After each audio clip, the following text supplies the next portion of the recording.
Liu Woods was a good boy. He always did as told. He got good grades. He always tried to keep his younger brother out of trouble.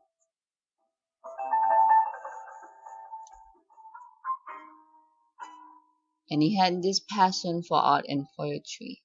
Good boys didn't end up where he had been, but he had volunteered himself because he loved his brother too much to let Jeff go to his place. It had been a lonely, terrifying experience. Now it had been weeks since Liu had been released from that horrible place, only to see his little brother in such a delicate state. He visited as often as he could after school. Jeff couldn't speak, but that didn't stop Liu from trying to keep his brother entertained. He told him about mundane things like what he had for lunch, how he still hadn't made friends. This one boy who kept calling him a prison reject, and how he was saving up to buy a new game for Jeff. All you could think about at school was his brother stuck in the hospital. Jeff did have a hospital roommate, but Liu had a feeling it was just as lonely for his sibling about him as it was for Liu when he was in that joke of correction facility. Time passed by quick enough. Time passed by quick enough though. The doctor was ready to release Jeff. Liu felt nervous as the bandages were slowly removed. He had to remind himself no matter what his brother looked like now, he was still the boy who would with him, play video games with him, and relied on him as a role model. Cloth removed, and his brother screamed, told, told Liu what he saw wasn't an illusion. He swallowed back the feeling of his lungs crawling up his throat and told his brother, "It's not that bad," his first line to his brother.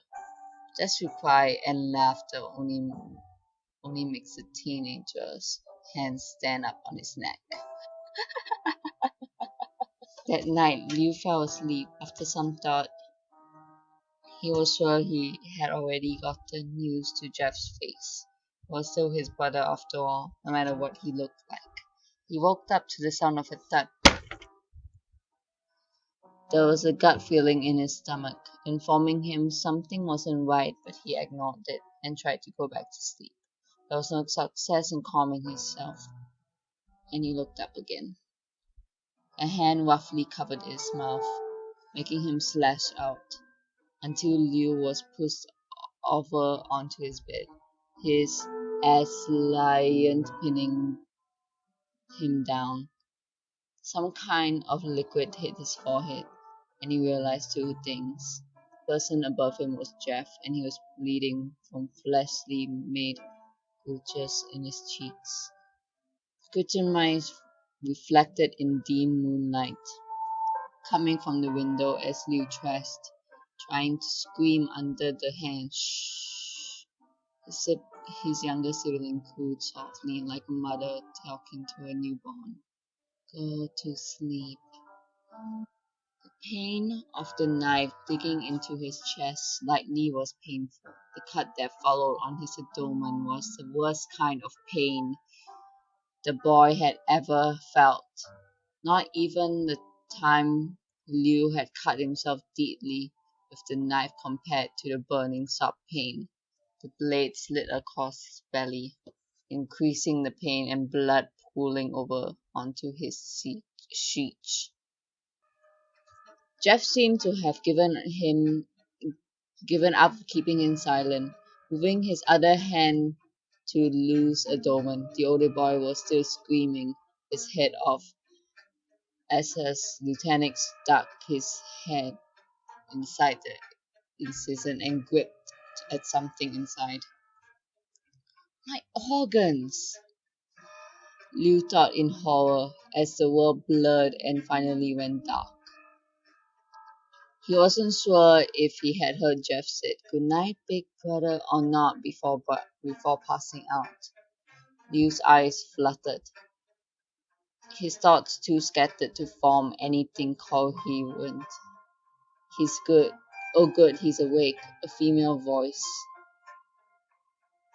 Everything was blurred out of focus, and as a shadowy blob passed over him. Hey kid, take it easy. I know it's been rough on you, but don't worry, you're safe now. He won't be able to touch you here.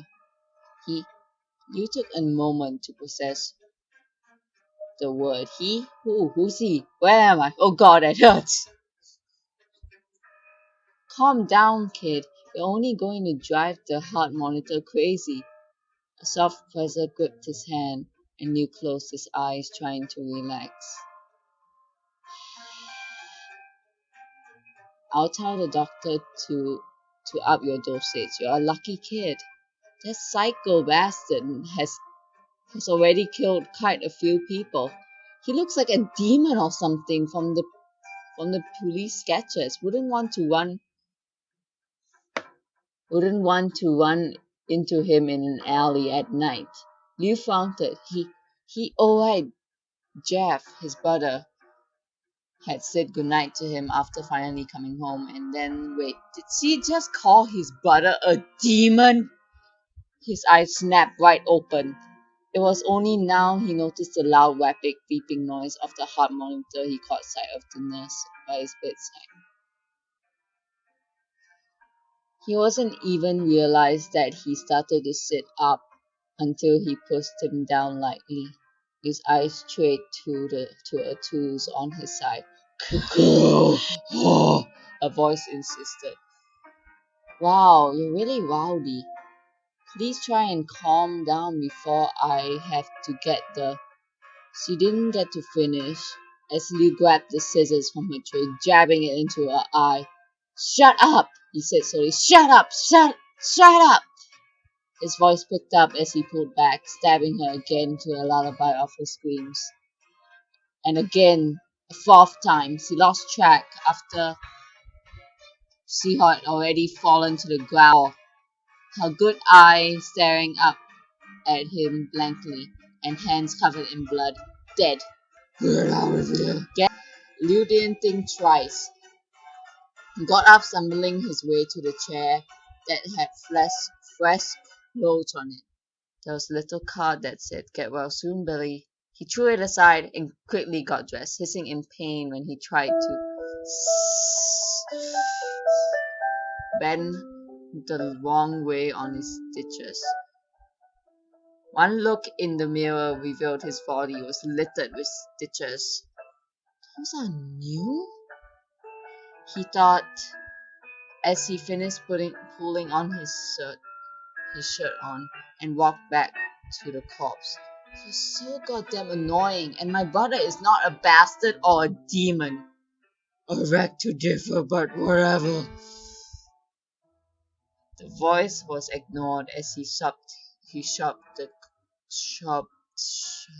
shoved the corpse under the bed and used paper towels from the bathroom joined to the room to try and clean up the blood as much as possible. Hopefully that will buy him time as he left the room and slowly navigated the hospital for the exit. Every once in a while his stomach flared in a painful process. The knew he couldn't turn back now. Jeffrey Woods was a murderer. Liu Woods too.